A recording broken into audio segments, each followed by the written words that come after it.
First now I would like to have questions to these last two presentations. Please, only questions to the presentations first, if there are any. Antanas. You need a microphone, please. You need a microphone?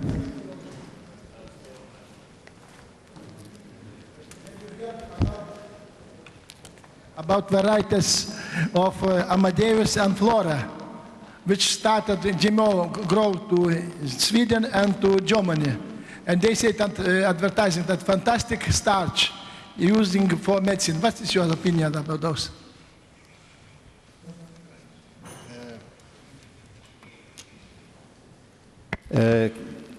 If we are talking about these varieties, that in Sweden it was made trials, but according distribution in other countries, and I am coming from Latvia, and also very separate food industry is only for non-GM modified varieties, and in Latvia is free of GMO. And any seed potato from these varieties, it's impossible to come to Latvia and to be used in food starch production. Okay. Thank you. So now, I would like to use the other questions to the presentations. I haven't seen any hands, so I would like to use the last 15 minutes now to have your opinion to the main question, what is to do to, what are the important steps to develop the organic markets. So before we come to a conclusion, we have seen now very important points.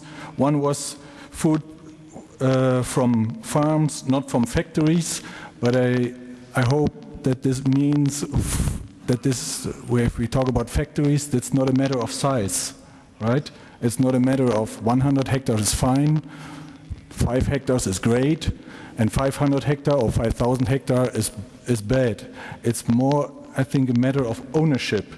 You know, if you have a farm, we have big farms in eastern Germany, there are big farms in the Ukraine where a family works on, and they have a lot of workers there, and they have on 1,000 hectare farms, I don't know, 20 or 30 workers.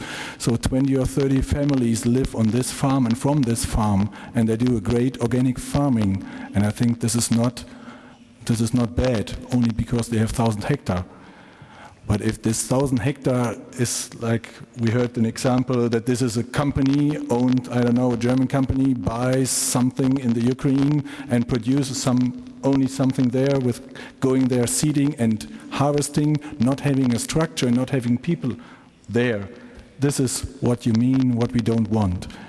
The factory farm in terms of owned by not the farmers, right?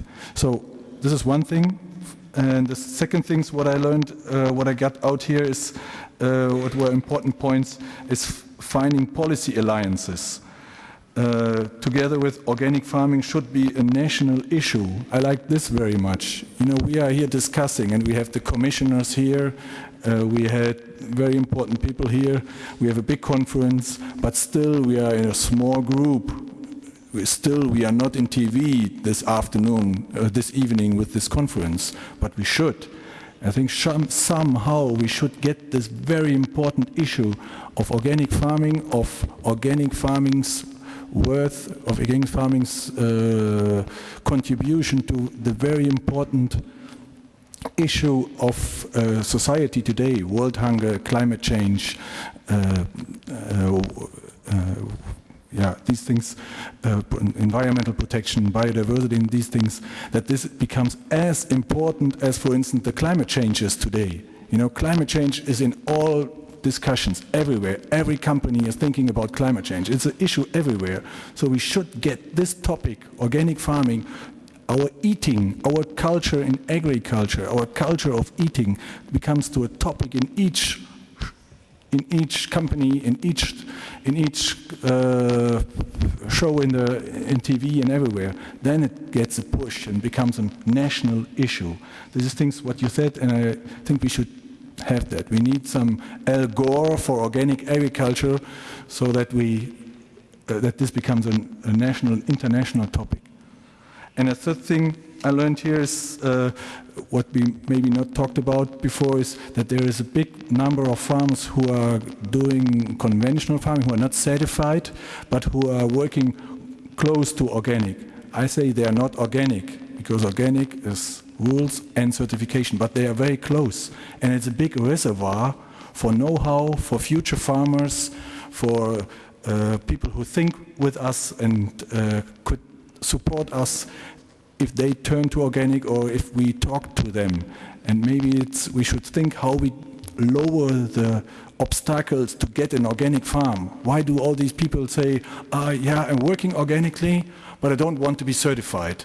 So what is the certification? So what does it make so difficult to be certified? How can we lower the bureaucracy of certification so that they say, yes, I'm doing already the rules, and certification is only a small step. It's not a big hurdle. It's not the biggest problem to get the paper for it. It's easier. So this is also a thing what the agents, the national government should think about, who make the rules on certification. And what the fourth thing I think was very interesting is that we need this trust and communication in the whole value chain. We always talk about trust and communication more to consumers, but I think it was very good stressed from the last two speakers that this is a topic for the whole value chain, that it actually also ends at the consumer and that it works. I like this very much. I should think we keep this point also as an important point for today. So now I would like to ask you, what do you think are the most important steps to develop the organic market in the new member states? And I ask you for answers to this question, and maybe we have later on other comments, but please answer on this question. Anton, you're the first.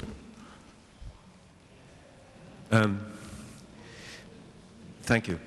I'm Anton Pinchov from Brittany, representing the French organic farmers in foreign countries. Now, you don't want to read all these pages, no? No. Okay, thank you. In the earlier presentations, I started noticing some underlying themes, implicit themes. The question is, what do the farmers want? Can they talk to each other? Are they organized? And it's a big problem in every country, not just for organic farmers. But the question of vertical integration is interesting. The company, if Mariusz Kuzmierek was talking about his company, and he mentioned farmer production groups, and I would be very interested, for example, to know whether his 500 farmers have a delegate who can speak for the farmer's opinion outside the relationship with the contract and so on. Do they have an opinion about other things? It would be interesting to know what they think, and it would be necessary for them also to be able to express their opinion quite outside the contractual relationship. It would be interesting for us to know. One of my jobs is to try to contact organizations, and in most countries they do not exist. So it's difficult, but it's always useful to find a company which is willing to help. Now, my big question is about the tendency to technocratic approach. I think you will understand the joke when I say that the organic method is represented by good technocrats. And in Eastern Europe, people understand this joke. What's a good technocrat? And the political influence that is necessary now cannot come from a technocratic argument. It must come from farmers as a class. And then there may be a possibility to have a political influence in their own country and in Brussels if they are well represented. But this is an almost impossible task to find the voice of the organic farmers, and including, of course, the potential farmers who are willing to convert but find bureaucratic obstacles, and the market access is also a problem here, because we have the mass market which is driving out the local market. We have supermarkets parachuting into every country much faster than we can produce new farmers. So I'll be very brief. We must. I would like to conclude that we must have a political approach to this, not only a technocratic one.